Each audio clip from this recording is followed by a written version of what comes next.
what is interesting going on from a angel investor perspective right now in Asia in the plant-based space? The range of industries that are in and also the scale that they're in, they're very different from in the US.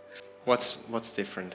So for example, the company Swiss Cheese is a great example, right? That the plant-based startup scene here in Thailand is just something that I've never seen elsewhere in the world. Let's take Swiss cheese, our product, for an example. If you talk to anyone on the streets in Taiwan about plant-based cheese, I don't think they know what it is. But I think if you show it to them and then actually have them try it in a pizza, in a sandwich, in a pasta, I think people will love it. What do you wish to see in this world? I hope eventually people are not choosing plant-based diet because they're contributing to a cause or a charity, but because they're choosing a better product or even a cheaper product for themselves, because it's better for their health, it's better for the environment, it's better for their wallet as well.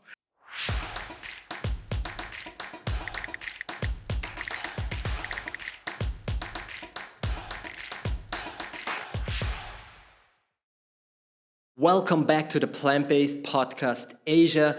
I'm your host, Nick, and today you are listening to the second episode with Edward Young, an angel investor and successful 2x startup founder. For the ones who haven't enjoyed and listened to the first episode, please go back, check out the channel and listen to the first episode, last week's episode, where Edward was sharing about his startup journey, how he successfully founded 2 startups during college years and also sold them successfully.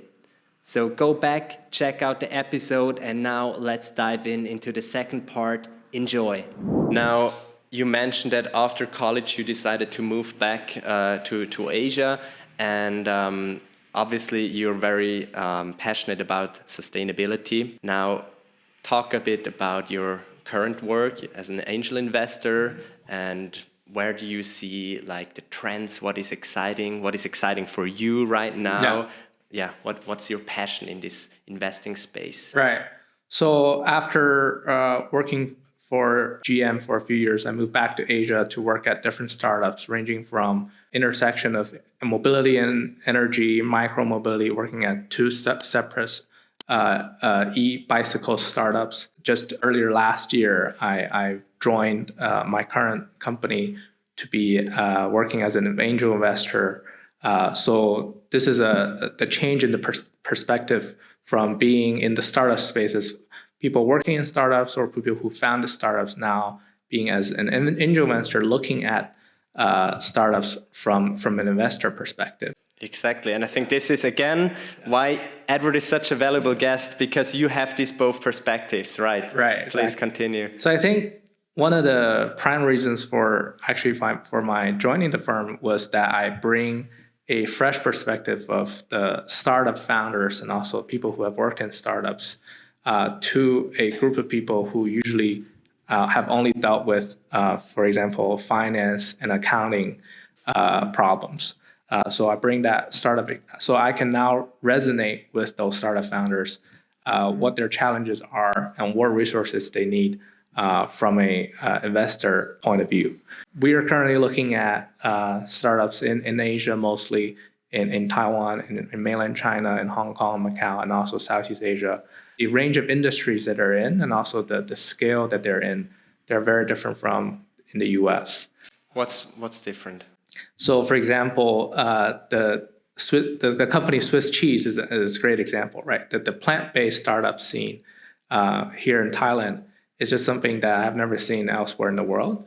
I would say that, I'm not sure if I should take that as a compliment now. I think that there's a very unique environment here in Southeast Asia where it's both as a result of, for example, the Buddhist philosophy and the society here in Thailand, as well as having, a lot of agricultural land around, or having a lot of space for you to experiment things with at a relatively reasonable cost compared to, for example, being a very industrialized and a very industrialized economy focused on services, like in the U.S. For things to. So even when I was working in Taiwan, working in, for example, the energy and the mobility space, we found that it was much easier to prototype a lot of things quickly, on time, and also at a low cost compared to the U.S. I see. Interesting.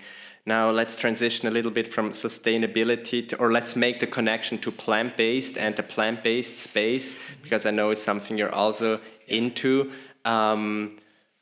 What is interesting going on from a angel investor perspective right now in Asia in the plant-based space? Yeah, definitely. So previously, I would say that there were two different avenues of major investor interest. One of them was biotech, and the other one was green tech. So by biotech, we mean like companies working on, for example, new drugs, pharmaceuticals, or new biotech solutions like biodegradable plastics, new methods of therapy or treating people with sickness, or diagnosis. Like for example, like what we saw with COVID, we knew that actually, diagnostics is has a huge market potential, whether it's dealing with these respiratory diseases or dealing with cancer.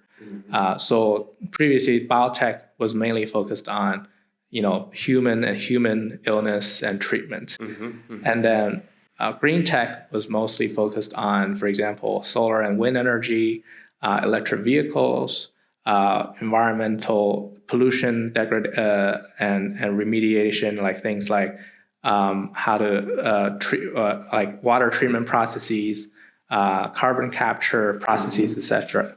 With this new industry called plant-based diet or plant-based food industry, I think it's bringing the two industries kind of together, right? I see. It's both dealing with you have like obviously manufacturing processes to either turn something natural into something artificial, but you also have the effects on human health and human consciousness, right? So it's bridging the two industries together. So we now rely on our expertise in both of those industries to have a fresh lens into the plant-based food industry. Do you already see a lot of startups that are merging these different kind of technologies with plant-based here in maybe Taiwan or China, Hong Kong, Thailand? Yeah, I would say that the plant-based food industry in Greater China is still a bit lagging behind Southeast Asia in a few ways, right? So the vegan or vegetarian scene I see in Greater China still centers around, for example, either soy-based diet or just only vegetables but cooked in different ways. For example, and then also driven by, for example, these either having Buddhist associations, so people who are Buddhist or who are trying to switch into like maybe a vegan or vegetarian diet one day per week. They can go to these institutions to get their vegan or vegetarian meal, and it will be cooked quite simply and prepared with just fresh vegetables or soy-based products. There's not a lot of options for example, plant-based cheese, plant-based milk, plant-based eggs, plant-based meat, or like things like Beyond Meat. I think that is still a relatively new concept, new and sort of, I would almost say like Western concept. Okay. But I think here in Southeast Asia, there are a lot of interesting startups and experimenting with plant-based whatever, and that whatever could be replaced by a normal meat product or an animal product that we see, right? Like cow milk, meat, seafood, eggs, etc. Yeah. And did that change, let's say, Greater China area in the last 5 to 10 years? Or you say today, 2024, it's still, as you just described, most of these places are still cooking very simple? Because I thought that especially Taiwan is, I think Taipei is maybe top 10 vegan city in the world. I think it's pretty high up in the list. Is that only because there are many kind of Buddhist-related diets? Yeah, so I think Taipei is highly ranked due to the fact that the people there are satisfied with the status quo. Like I think with the vegan scene there and having those foods prepared that way satisfy their daily diet without, for example, them knowing that there's a greater variety of options out there. I see. Yeah. So now the burning question or important question is like, sometimes we have to create a demand, or, I mean, is the market ready? Let's take Swiss cheese, our product, for an example. If we were to export it to Taiwan tomorrow, I mean, you think it would be too early because people, they wouldn't kind of get it yet? They wouldn't kind of appreciate like, now I can, substitute my dairy cheese with a plant-based cheese for the environment, or it doesn't concern them too much because they're quite satisfied with their diet. And then so when do we know as a startup, for us or for other startups, when is the right timing? Is it also kind of waiting for the match, or is it sometimes we just take risks and we try, and we can, with strong marketing, let's say, we can also create a demand? I think it's definitely the latter. So, for example, if you talk to anyone on the streets in Taiwan about plant-based cheese, I don't think they know what it is. But I think if you show it to them and then actually have them try it in a pizza, in a sandwich, in a pasta, I think people will love it. And the only reason why it's not there yet is just people haven't known about this concept yet. As you think about, for example, the journey of plant-based milk, right? People previously drank cow milk, and then when plant-based milk came out, people just some people who couldn't drink cow milk switched, right? Right. But the major acceleration that happened was in the coffee industry, where you wouldn't know that was actually the major contributor to plant-based milk, because for people who consume milk, they're actually very price sensitive, right? Like if a plant-based milk is more expensive, they might not choose it. But for people who drink coffee, because the consumption of the milk is such a small contribution to the overall cost of the coffee itself, for them to say add $1 or $2 onto, or a few cents onto their beverage, it's quite normal, right? And then they would actually consider switching to it. So I think, for example, if I ask the people on the street, like, how many of you eat cheese every day, like as an actual a snack, right? There's not that many people, but they come across cheese in a variety of ways in their daily diet, right? In pizza, in sandwiches. So I think for cheese to appear in the product that they already eat every day it's a much quicker switch, and also a much easier choice, even if there's a price uptick for them. Like, would you, for example, tomorrow you might ask a question like, would you like to have this pizza be filled with plant-based cheese for just $1 extra? And then I think most people would say, yeah, why not? Let's try it. Right. Versus say, do you normally eat cheese? Like, I actually don't, right? And then would you like to try this plant-based cheese just on its own? I think people will be more skeptical of it because of also the price sensitivity issues. I fully agree on that. That's actually amazing.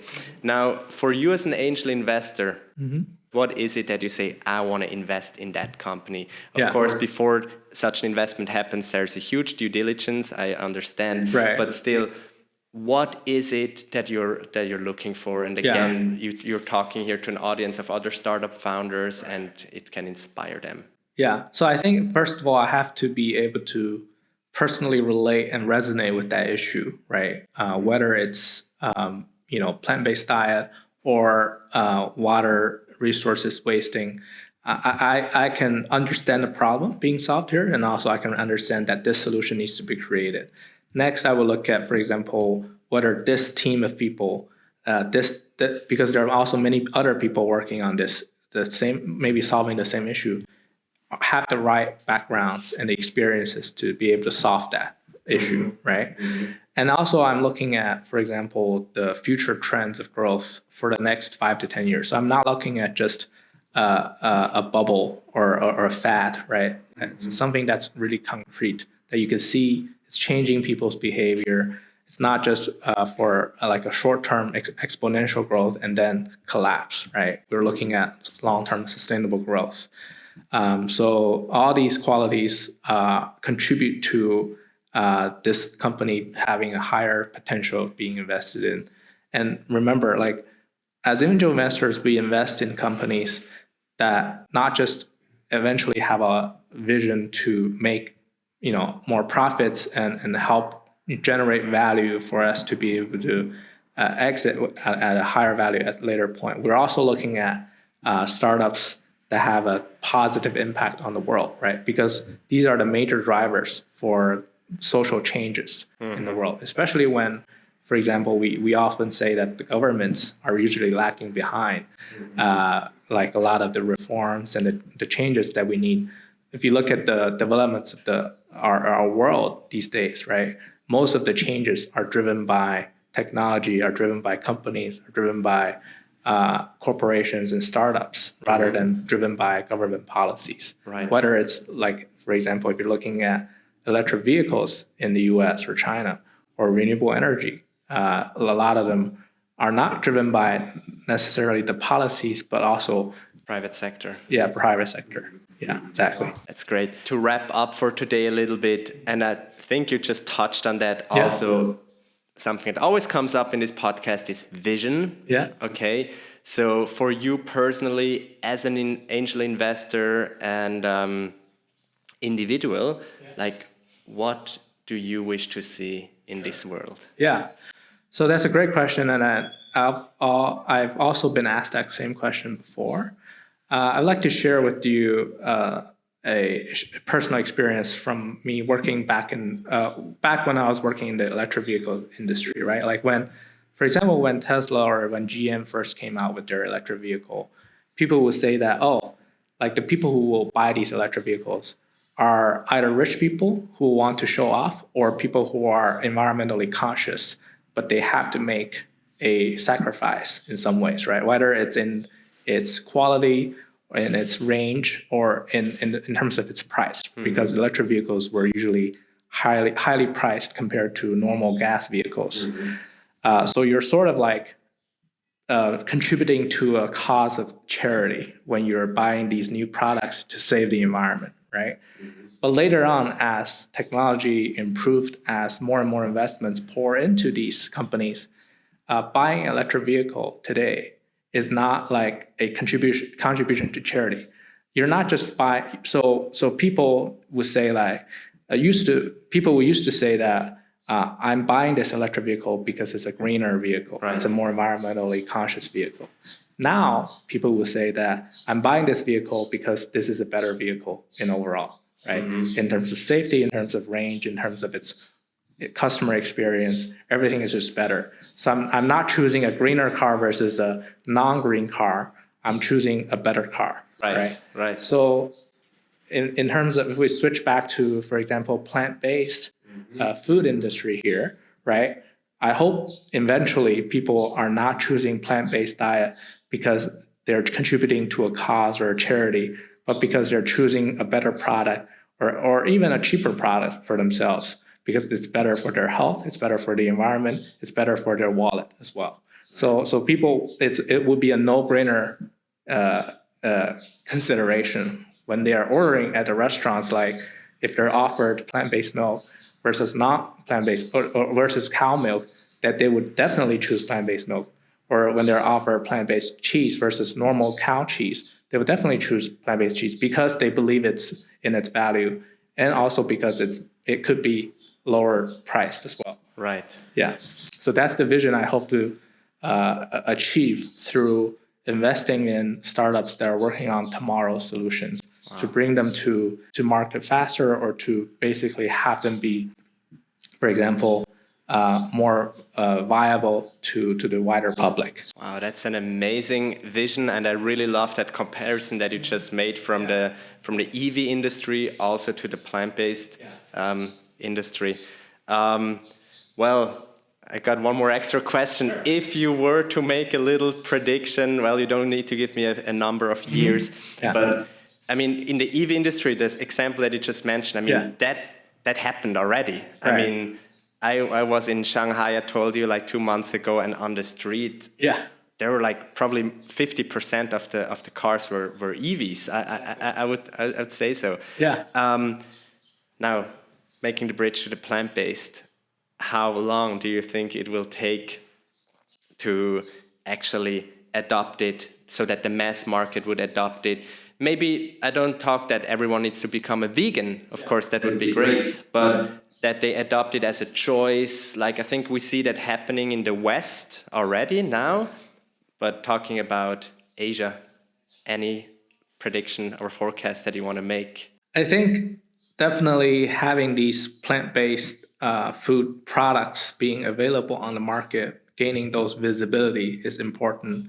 I really can't put a number on in terms of like number of years this would take, but I think that with the and I think that the problem that we see here is that there's also sort of a lack of government like incentives towards companies like these or towards people choosing a less environmentally or a more environmentally conscious choice, right? I think the many factors at play, right? Yeah, exactly. Yeah. Got it. Okay, well, to the listeners out there, thank you so much for tuning in. I know you enjoyed this episode as much as we did here. Now, Edward, if there are some startup founders out there listening and thinking like, I've got the best solution to the problem right now and I want to reach out to you, is it possible that people can reach you, or they should come through the podcast, or how can they stay in touch? Sure. I think you could look me up on LinkedIn, or you can also definitely reach out to Nick and have him be go and then have him reach out to me as well. Yeah, sure. Edward, thank you so much for your valuable insights, for your time. Really, really appreciate. Yeah, my pleasure. And to all the listeners out here, please leave your comments in the comment section below. What are your thoughts and feelings after listening to this? Of course, subscribe to our channel so we can have more quality guests on our show and help to inspire, educate, and connect. That was your host, Nick, at the Plant-Based Podcast Asia. See you next time. Edward, thank you so much. And see you. Enjoy Chiang Mai. Thank you.